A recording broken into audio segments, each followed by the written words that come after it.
you have to have a compelling purpose for your day so that it's easier for you to say no. And stay focused. Right. Because when you don't have a compelling purpose for your day, it's very easy to say yes. Yeah. It's very easy to say, well, I don't have anything else to do, so I might as well just do this. Right. Right.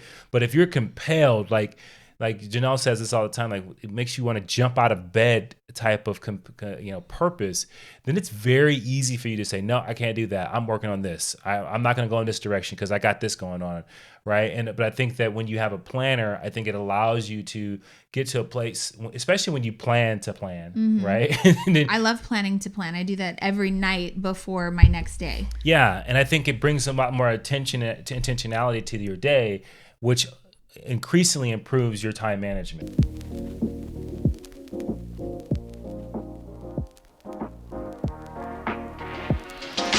Hey guys, welcome back to the Push Podcast. I'm Janelle Copeland. And I am your co-host, Edward Copeland. Let me get my mic out of my face so I can face the people directly. All right. Welcome to what episode is this? This is episode number 86. 86. If you're following along, you're going to be listening to this sometime around April 27th, 2021. We are going to be talking about time management today. We're going to talk about time sucks. Time doesn't suck, but we're going to talk about time suckers, like the thieves that are robbing you of time and productivity. And then we're also going to be sharing tips to help you be more productive, whether it be in work, business, life, with kids, whatever. And we're really excited to announce that we have a journal that is now available for purchase on Amazon.com. It's the 90-day guide to thrive. And this has been something that's been a passion project for a very long time of mine. I love journals. There's a whole shelf of them down here. I've purchased every journal probably known to mankind. And I've taken about 15 of the top journals and just tried to figure out how to infuse them into one journal. I think helps with productivity, with time management, with goal setting, with self-awareness, with gratitude, with mindfulness. And so really excited to push that out into the universe. And I'm excited for you guys to go purchase your own. And I think we should do a 90-day journal challenge. Yeah, that sounds great. Okay, so let's kick this off really quick with a what in the world. Do you have one? I do have a what in the world. All right, let's hear it. So my what in the world, it's okay, here's the things. You're going to sound like an ass. I don't judge people. But. Okay? I don't judge them. I just observe and I get curious about what they do. Now, there are times where I see things and I go to myself, okay, that's a problem. And that happened the other day. I was walking, I was in the mall, and this kid is in the stroller and freaking out. Now, that's what sometimes what kids do. Throwing a tantrum. Throwing a tantrum. How old was this kid? Maybe, I want to say maybe 3 or 4. Okay. Right? Terrible tantrum. Relatively toddler. Chunky kid. Okay. Right? And so. Which by the way, is not the kid's fault. No, not the kid's fault at all. Okay. Right? And then was going crazy. And so the mom stops the stroller, literally digs into the bag next to the stroller, pulls out a bag of Lay's potato chips and dumps it in front of the kids, like, the little tray that the kids have on the stroller. And while the kid stopped screaming and started to proceed to gobble up the Lay's potato chips. And I thought to myself, what in the world has gone on in this world where we set our kids up with Lay's potato chips? So right? The way you made it sound to me, though, was like she was frustrated. The kid was throwing a fit. And in order to silence the child, yes, he silenced the child. She pulls this big bag of regular sized Lay's family pack chips. It dumped a bunch of it. And just dumps them into the tray. Right. And he proceeded to eat the Lay's potato chips. Now, I understand when you're in the mall, when you're trying to shop, I get it. Like, kids could be sometimes a bit of a burden, especially when they're cutting up, right? Okay. But I just don't think it's the right idea to quiet your child with some Lay's potato chips. And so if I'm triggering you parents out there that have young children and you use potato chips, Twinkies, donuts, whatever it is to quiet your kid down, I got a little bone to pick. What if it was a fruit snack or an orange? Would you be okay with that? Oh, if the kid is screaming because they're hungry, I get it. Okay. Right.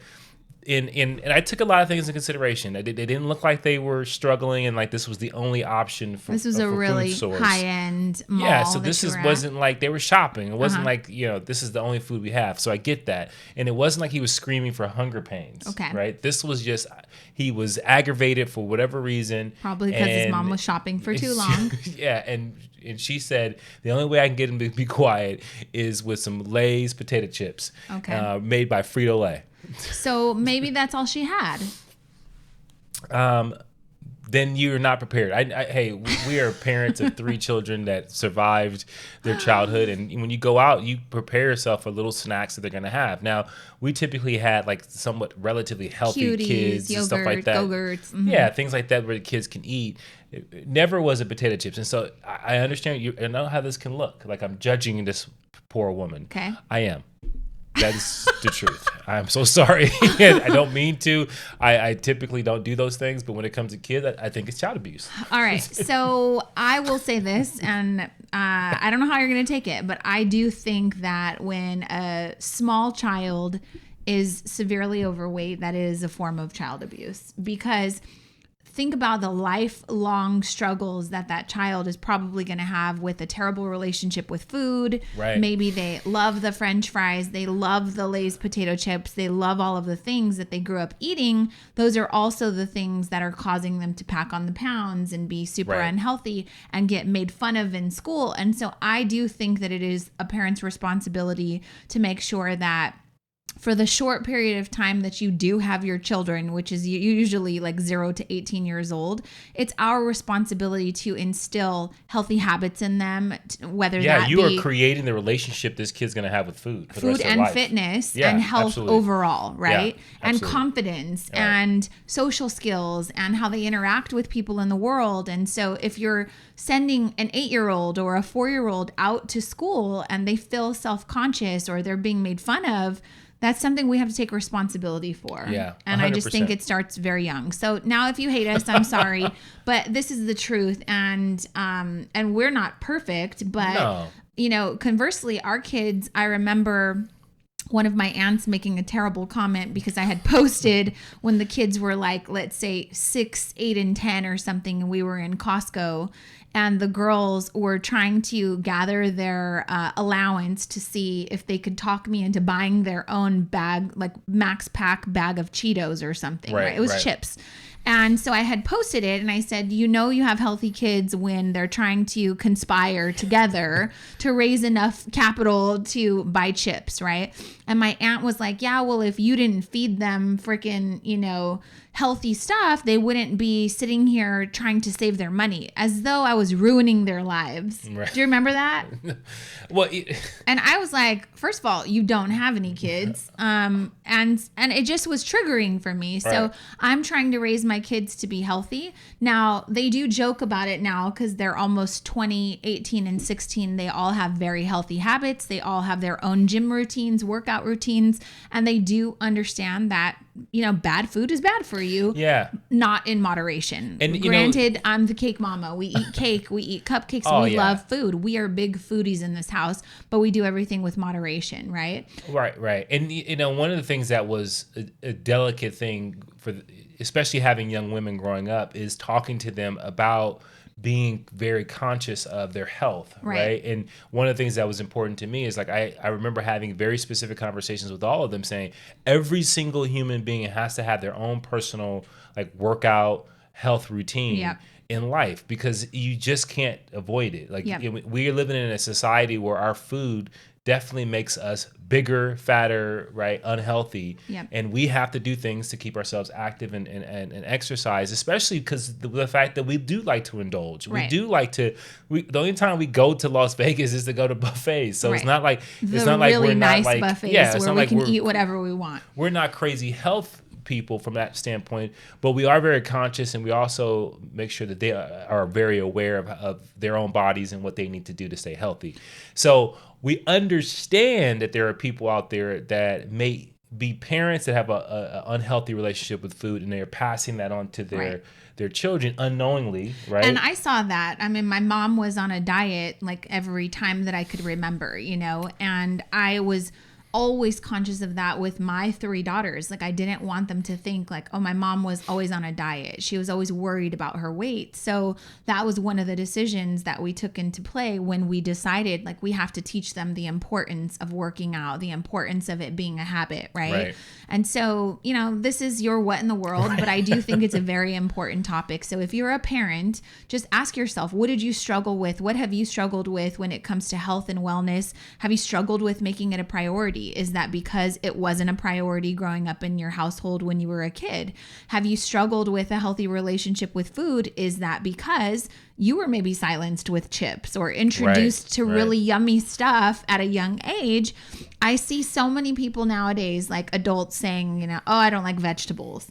Yeah, we talked about this before. Right. And I'm like, you don't like vegetables? Like, well, it's because someone introduced really shitty vegetables to them at some point. Or they didn't like them and it was okay in their household to not eat them. Right. We made what we made and that's it. You're going to starve if you don't eat what's on the table. You get what you get and you don't throw a fit. That's right. So now we got to do an episode on food. I guess we have to talk about, not today, but another episode. But I do want to make sure we leave with this of saying, hey, we're very aware that there are extenuating circumstances in which you would feed your children food that are not necessarily healthy, whether it be a economic issue or maybe it's just your own lack of understanding or knowledge about food. Right. So we understand that. I'm having some fun with it, but at the same time, that parent, I'm sure she was in shape. She wasn't like out of shape. So I'm really? sure, yeah, she was. So she was feeding her kid something that I'm sure she was not eating herself. So, but that was kind of a what in the world to me. But we'll have to talk about this a little bit more. And I'll just say I don't eat a lot of potato chips, but when I was in the hospital recently for my surgery, they didn't give me any options for what to eat. So they brought me a turkey sandwich and some Lay's potato chips. Yeah. I can't tell you how long it had been since I had Lay's potato chips, and I put them in my mouth, and it was like an explosion of. It just tasted good, but I don't eat chips salt. all the time, right? Yeah. It was the salt. When I came home and I was recovering, I was like, get me some turkey sandwich, some wheat bread, and I want a bag of Lay's potato chips, right? Since then, I'll have you know that I have cleaned up my diet. There are no more chips in the house. So there's a time and a place for everything. Yeah, and we here's the thing. I don't think there's anything wrong with playing with your diet and seeing how your body responds to it. We've done vegan, we've done vegetarian, we've done paleo, we've done keto, and not as a fad, but we've done it just to see how our body responds. see how our body responds to it. And I think that is important, that you play with your body. Is one of those things where it's hard to find a thing that's going to really benefit you and give you energy and make you feel good. So you got to play with those things. And like, we've been fasting for about a year, and just yesterday we decided this is probably not working for us anymore. So always play with, what it is you're doing with your body. Absolutely. Anyways, I have a very quick what in the world, and then we're going to dive into today's episode. So a couple of things. Number one, my kids refuse to let me live my best life. It's been really sunny in Southern California. Every day I feel like I'm begging them to go on a hike, go on a walk. It's the weekend. I want to go to the beach. Let's go bike riding. And they don't ever want to do anything. So I can't live my best life. That's number one. Number two, Biggie Smalls got shot and murdered by the LAPD, potentially. Whoa. Okay. So Eddie puts on, we were going to have some planned, quiet, relaxing time the other night, and he finds this documentary on. No, it was a movie. Okay. This movie. City of Lies. With Johnny Depp. And it was about the murder of Biggie Smalls. And I got to tell you, the LAPD is corrupt. We know this. We're trying to defund the police. But just like, you have to watch it. What's it called again? City of Lies. There you have it. The title sums it up right there. So go check that out if you're a hip hop fan like we are. But I have so many questions. That came out of nowhere. Yeah, that's my what in the world. Moving on. Welcome to episode 86. This is an episode on time management and productivity. The reason we are talking about this is because we are in the middle of a back to basics business workshop. And so obviously we've got lots of people that are in this workshop who are trying to start businesses while also raising children and taking care of home responsibilities and finding more customers and juggling orders and doing all of the things, right? So we have found that 95% of them are extremely overwhelmed. They're lacking time, and they just need better tips to figure out how to make all things happen in their lives without killing themselves, right? Right. Yeah. And one of the things too that we're talking about is, and especially if you're an entrepreneur, whether you own a bakery or whatever you own, an auto mechanic shop, right, is how to value your time, right, and what kind of price tag to put on your time. And what kind of came from that in our conversation is one, many times people just don't use their time. They don't have really good time management skills in the first place. And so they don't value their time. So sure as hell not going to translate into their business where they value their time and charge premium, especially for something that they're an expert at, right? And so we want to help kind of crack that code. And if you are a person that has a career, maybe you don't have a business, or maybe you're out of work, whatever it is, the things that we're going to talk about now in this episode is going to be really beneficial for you, just to make sure that you point your time in the right direction and you get the most out of the time that you have. And I will just tell you, to touch on the fact that you said you might not have a job. Maybe you lost your job during the pandemic. I'll tell you, those are the people that feel the most overwhelmed, because you feel like the days kind of fly past you. You've got no real structure or direction. So we're going to talk about a lot of things that help you see that being disciplined and kind of stingy with your time is going to help you be more productive, right? Right. So let's just start with the fact that, like, there's this meme, Beyonce wasn't built in a day. Beyonce only has 24 hours in a day. So do you. What are you doing with your life? Like, there is this pressure to do more. And I just want to preface that we're not going to tell you to, this is how you do more. We're going to tell you to focus on the things that are important. That's the first priority. But I do want to remind you that we all start and wake up every day with the same 24 hours. Right. And you get to decide how you want to use your time. I get to decide how I want to use my time.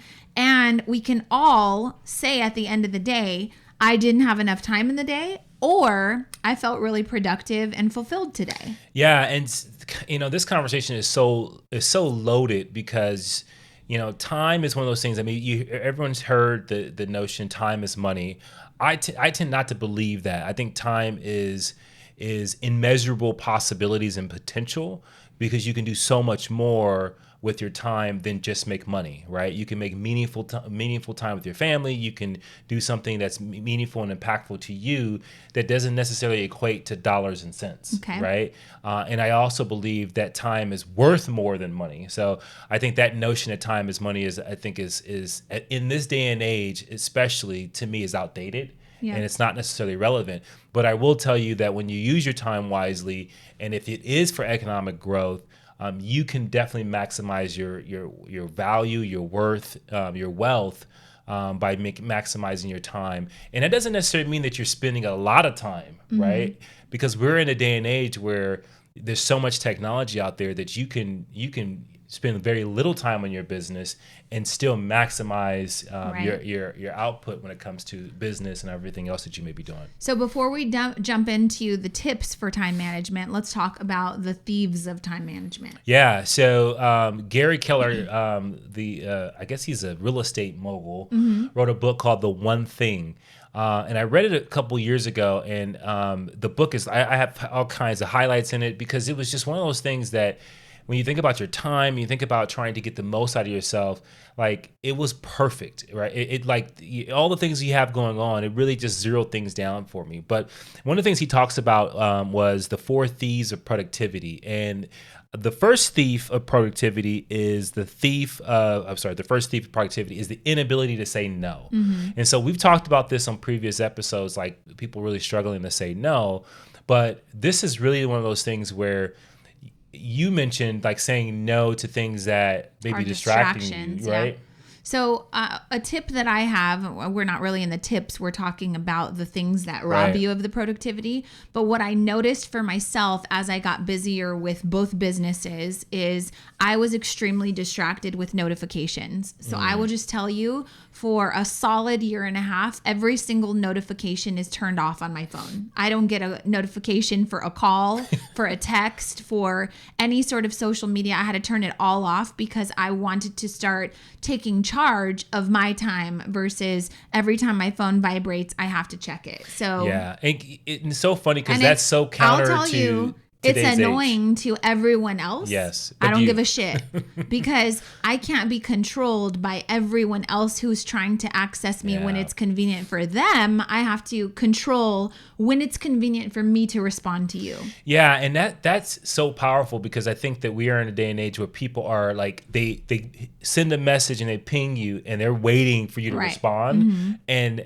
they're not taking in consideration that you're in control. Right. I am in control of when I respond to you.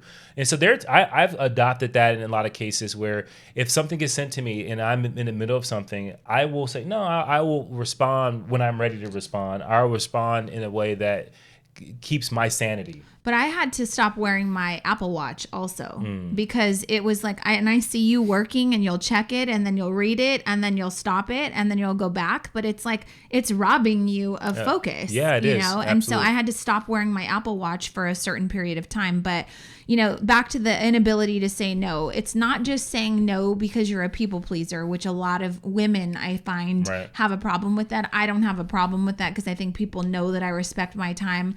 They, if anything, think like, oh, she's super busy, so I'm not even going to ask her, which has hurt my feelings in certain cases. But so ask yourself, do you have a problem saying no? And that could be saying no to social media when you're not supposed to be on social media. That could be saying no to the fact that you just want to sit for hours at a time and watch television or your favorite shows. Any sort of distraction, because when Eddie's talking about like time isn't money, but time is the potential to do something great. It doesn't have to be to make money, but it could be the potential to connect with your friends and family on a deeper level, right? So number one is the inability to say no. What things are you not saying no to that you know you need to? And I'm sure that there's a list because we all have them. Number two, since we're talking about productivity, right? So we're talking about being productive in your day. Number two is the fear of chaos. Okay. And what that means is this, and I think that this is one of the things I would say I'm actually pretty good at. Like I can zero in on something and be focused on it and not care about whatever else is going on around me. Yeah, because you have waffle brain. Also, you read the one thing, right? So about a year ago, we were like in the middle of a launch and doing all of this stuff. And I was like, we got to do this, and this. There's all these things. So I would call that spaghetti brain. There's a million things you have to do. And women, what is the word? We often have spaghetti brain because our hands have to be in a million different things. You've seen the memes where, women are like holding a baby on one hand, picking up something with their foot and stirring the dinner. And I do think that we are better than men. Would you agree? Yeah. Oh, I think that. Not saying it's good or bad, right? But we are capable of multitasking. Right. Okay. So then Eddie reads this thing called The One Thing. And I'm like one day telling him all the things we have to do. And he goes, but what's the most important? And I got to tell you, that's so triggering to a spaghetti brain when you just want to be waffle brain, meaning there's one little waffle square. I'm only in this one square right here. Right. So I'm only focusing on the syrup and the butter that's in this one square. And when I'm done with this one square, I'll hop into another square. I'm like, bro, we ain't got time for all that. Like, can you do 3 squares at a time? So it can be very triggering when you tell somebody that, like, hey, it's chaos, it's spaghetti brain. Right. So what are your tips for that? You're saying you can only really focus on one thing. Yeah, I mean, the idea of multitasking, like I read a quote that said multitasking is deciding to do neither, right? So you're spreading yourself thin when it comes from a focus standpoint. And I know that many of the women are listening to this saying, no, I do multitask. And the question is are you doing what you're supposed to be doing well? Right. Are you doing it the best you possibly can? Or are you allowing yourself to say, hey, I'm going to do all these other things because I don't want other things to fall apart? So the fear of chaos is saying to yourself, like, hey, I have to focus on this one thing. And because it requires my focus, other things may pile up. Like the world doesn't stop because you're focused on your business. The world doesn't stop because you're focusing on your career.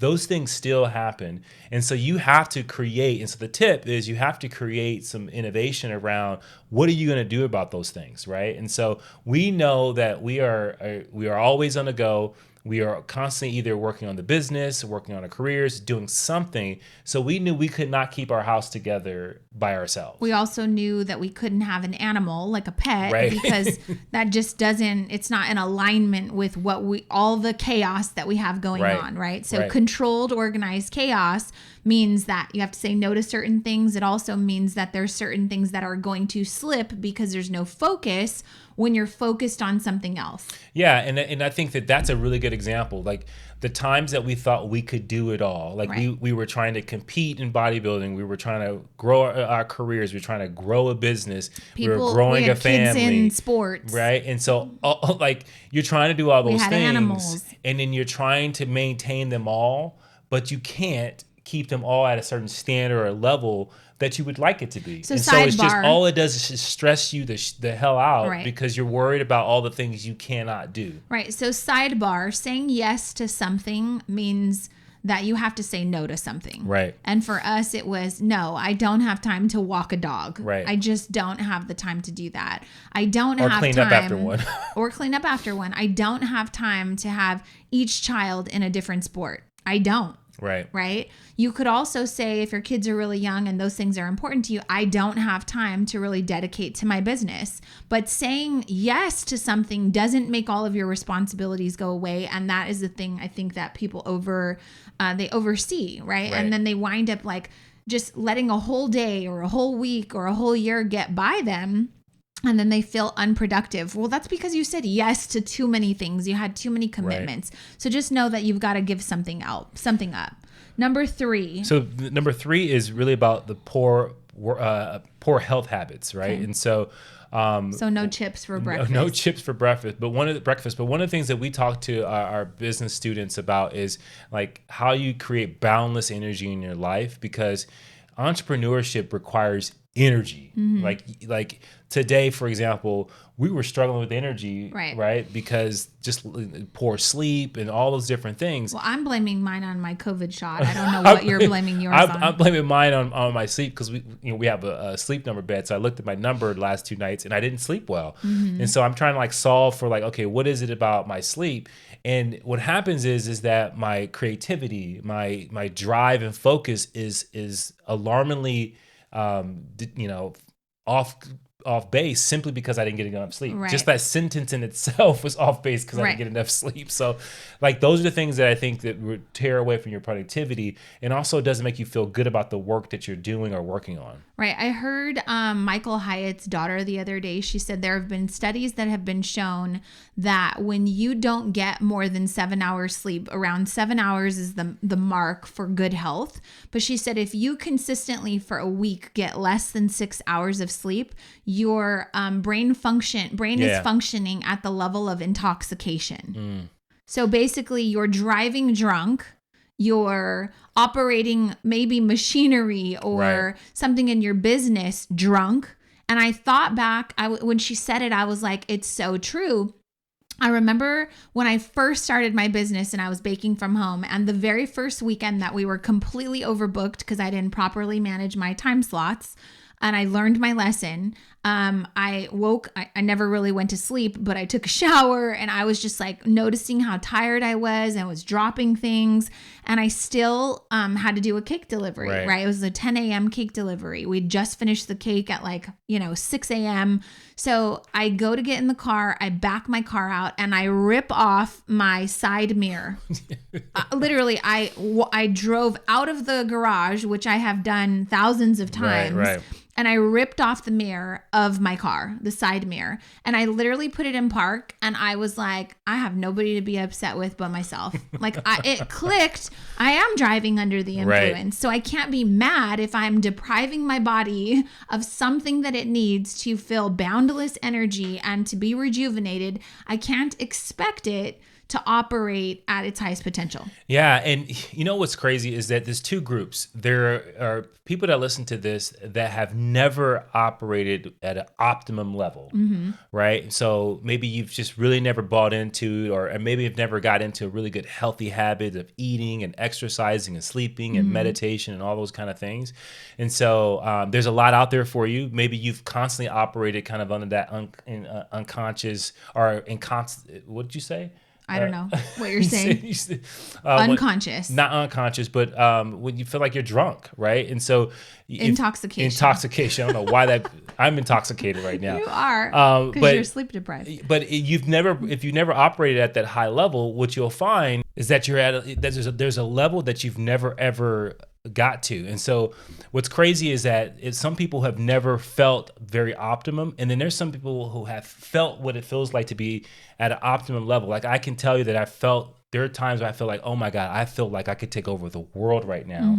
And then when I don't get sleep, and then all of a sudden you're chasing that. And that's where some people are chasing it with caffeine. They're chasing it. They're constantly trying to chase that feeling. And so the key thing is that if you want to be more productive, you've got to do the things. And I know for me, I've got to improve my sleep. Right. So it's not just about like sleep though. It could be about like creating energy in yourself means that you've got to do things to generate energy, right? So you should probably get some good sleep, but you should figure out, like, when I move my body, when I go for a walk, if I were to do 50 jumping jacks in the morning, I'm sure that you would wake up. So I mean, it's worthy of you exploring what would happen, especially if you're trying to start a business and you feel like there's never enough time. It would be worth it for you to budget some time for better sleep and for better health, so that way you can create more energy. Absolutely.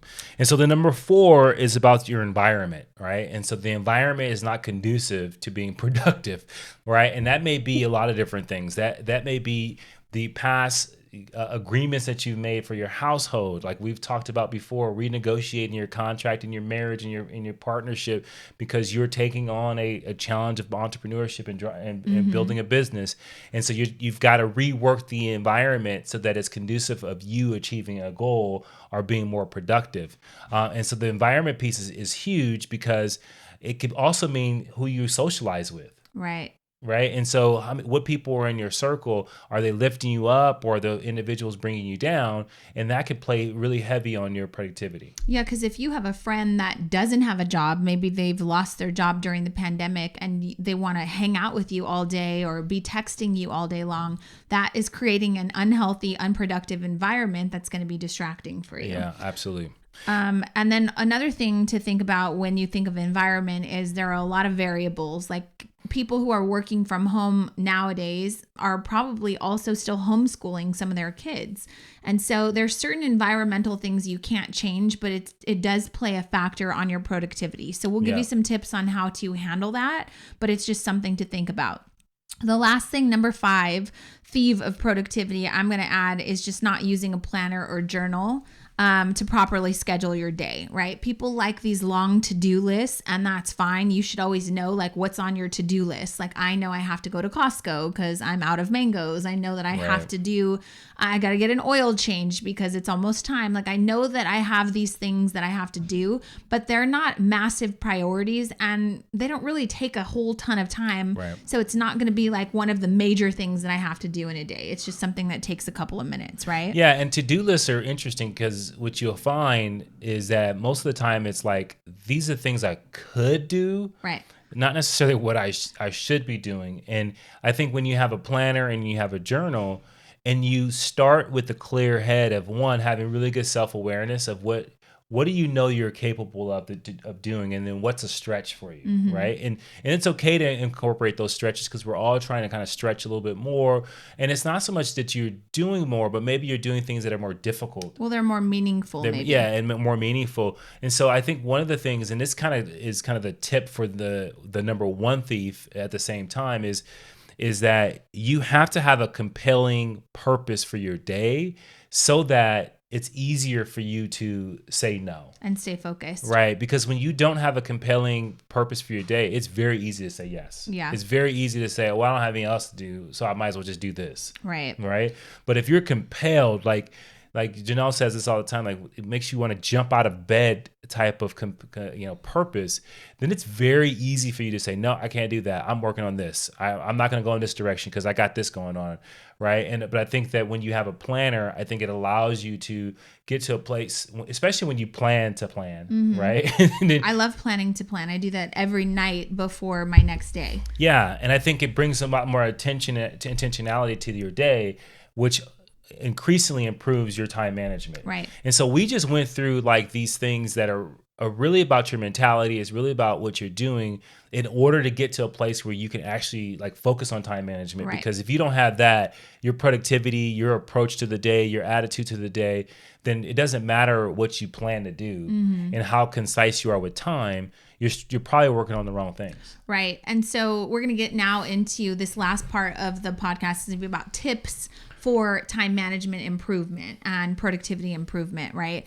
But it's first worthy of saying that we overestimate in a day what we can accomplish, but we severely underestimate what we can accomplish in a week or a month or even a year, right? And so that's got to be something that kind of sinks in, because if you're a to-do list person, every single day you're waking up setting yourself up to fail. Yeah. Like you've got 25, 30 things on here that you know you have to do, but they are not massive priorities. So the first tip that I can give you to help you understand that there's only so many hours in a day, and it doesn't feel good when you go to bed upset because you didn't do all 30 things, but it does feel good when you do 3 things that you set out to do, right? So the first tip I'll give you is you've got to take inventory.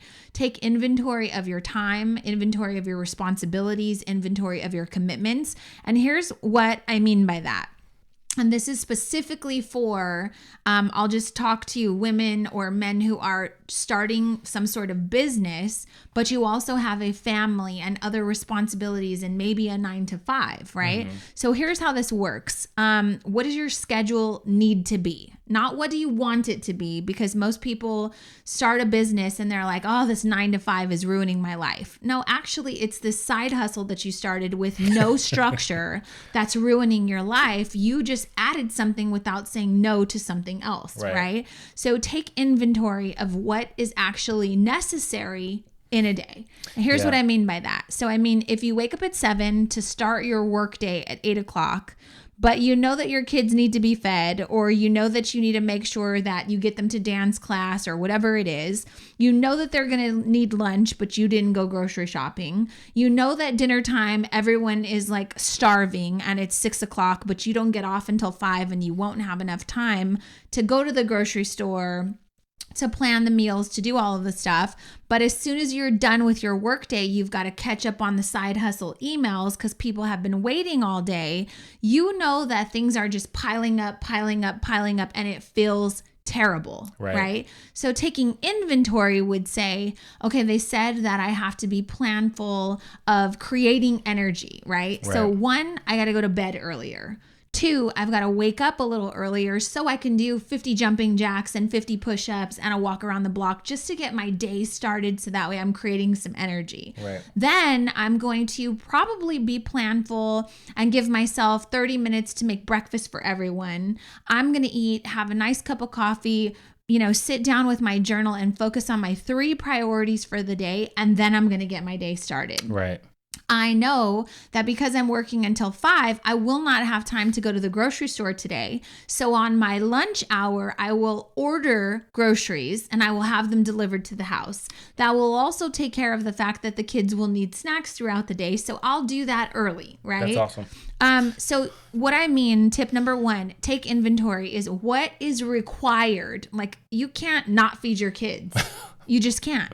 You can't not go to work because you'd rather... call it character building. Because you'd rather you'd rather be investing time in your side hustle. What's required? What are the priorities? How do you plan around those? And then what time do you have left over? So if you need to spend family time, which I highly advise, then what time will your kids go to bed? If you can put those little suckers in bed at, say, 9 o'clock, then from 9 to 11... you can work on your business. You only might have 2 hours, and that's okay. It is what it is, because you also have to go to bed at a decent time. Right. So that's what I mean by taking inventory. And I think what's important about this inventory, and many of you may have heard of Pareto's law. And it means that 20% of our work, our effort, gives us 80% of our results. Right. And so it doesn't require a lot of time to get really great results. What it requires is focus time. It requires that you say that those 2 hours, that time during my lunch break, that this time between whatever the transitions are, you try to maximize those times to maximize that output for the very small amount of time that you have. And I think when you do that, I think that's when you can have some game-changing moments in your business and in your total life. So I think those are those are one of the things when you are having really good self-awareness and you look at the journal, you write all those things down and you say, maybe today, because out of the 3 things I'm working on today, this one thing is going to require all of that 20% of my time in order to get the maximum output. Right. So maybe you put away the 3 and you just get to the 1 or the 2, whatever it may be. But you have to have that self-awareness. And I think the only time you can get that is when you do have time to plan. Right. Okay. Tip number 2, you need goals. We talked about this a second ago. You need some sort of priorities or goals that you're working on with purpose so that you can properly throw yourself out of bed each day with some good excitement, with some energy, and know what it is that you're going to be doing for the day. Right. So, specific goals are specific, right? So saying, like, if I have this side hustle, this business, saying I want to grow my business, I want more followers, I need more customers to buy my stuff. That's not a specific goal, right? But we talked about this today in our workshop. A specific goal for me when I was working from home, starting my business, and nobody knew who the Cake Mamas was because it was a brand new business. I said, every single week, I'm going to interact with 25 strangers, and I'm going to, at minimum, give 25 people my card and talk to them about what my business offers, right? So that meant that when I went out for my grocery store run or went to get an oil change or went to the gas station, I had to be strategic and find people around me. And you guys, I did do this. There'd be people at the gas station. I'd make eye contact with them. I'd say like, oh, how old are your kids? They're super cute. Oh, 3 and 6. Well, if you ever need a birthday cake, I actually own a bakery. It's called the Cake Mamas. I'd love to be a part of one of your celebrations. Boom. That easy, Check right? it out. So that's not something that needs to be on my to-do list because then it's like, oh, this is so daunting. But if that's my focus for the whole week, it's one of my top priorities is to get people to understand that I have a business, I'm in business, and I need more followers because I need more customers. That is a specific, measurable goal that I can set out to do every day. Yeah, and I love that because it's very specific, but at the same time, like you can track it easy. It's just like tick marks. Yep. Like how many times did I talk to someone?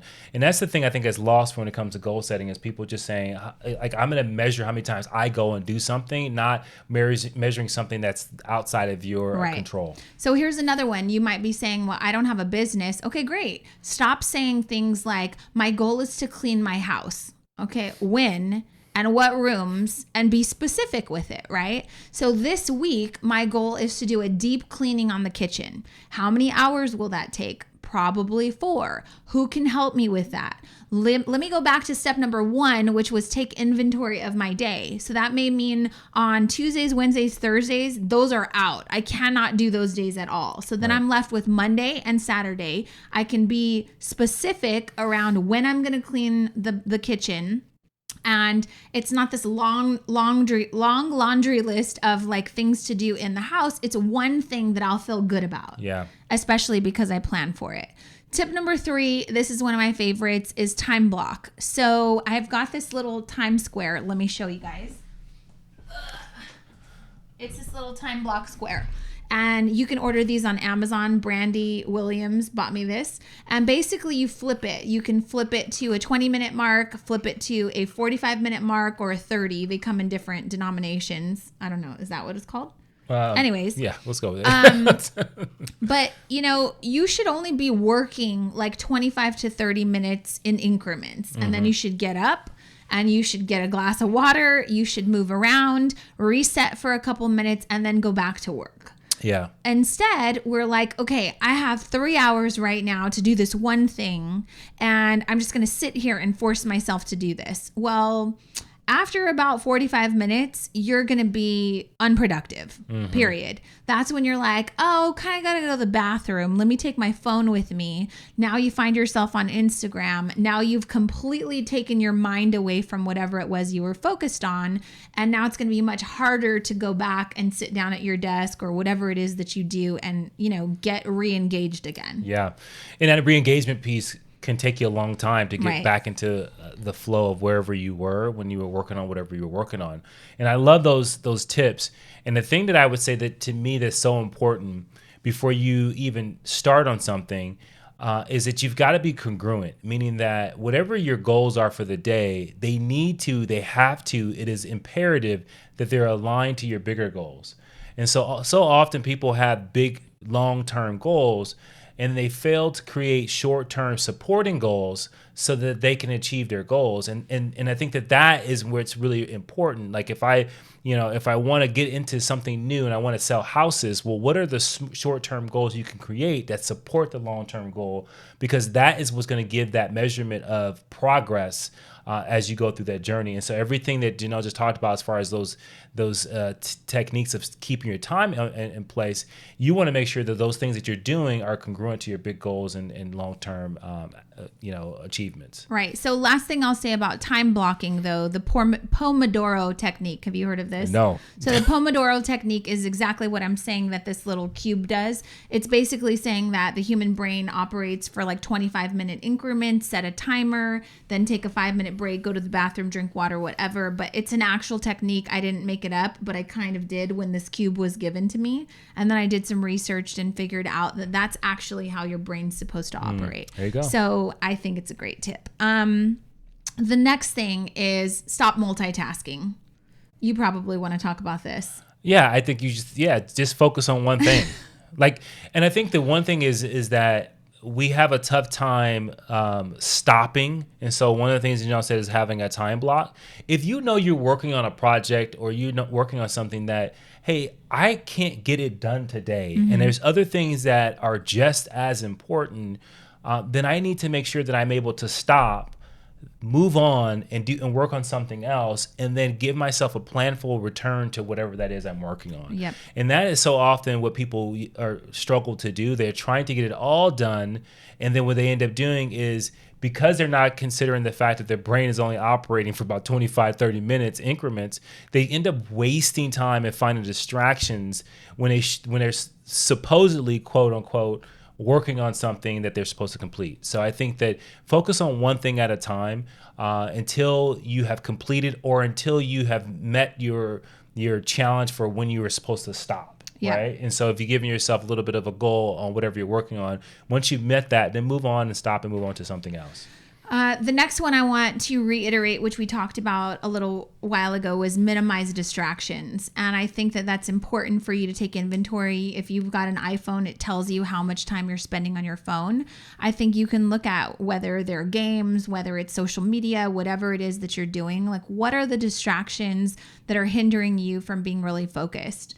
That's worth taking inventory of. Yeah, and now there's reports and studies that show that we find ways to distract ourselves. So it's not notifications, it's just opening up your phone for no apparent reason because it's just a habit, right? And so a lot of phones will tell you how often did you awake your phone, and you can look to see, did I wake my phone in this last hour, 10 times, and out of those 10 times, I only did it twice because of a notification. The other 8 times I did it, it was just because I was looking for a distraction.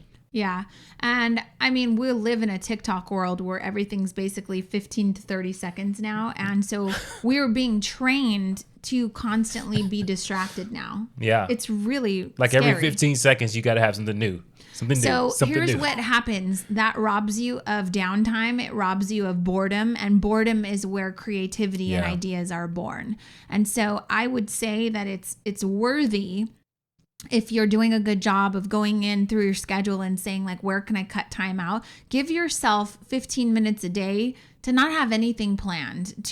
This sounds crazy if you feel already overwhelmed, but think about how great it would be to wake up 15 minutes early and just kind of sit there with your coffee and your journal and just kind of create some ideas. Like, fill in the blank. What if? By the way, that's one of the days in the journal. And so the reason why it's called thought space in the journal, we have to be generating some sort of ideas or creativity or leveraging our imagination in order to still keep that spark of creativity going. I love that. And I did a daily push on if you find yourself overthinking, write something down. Mm-hmm. If you find yourself underthinking, read something. Right.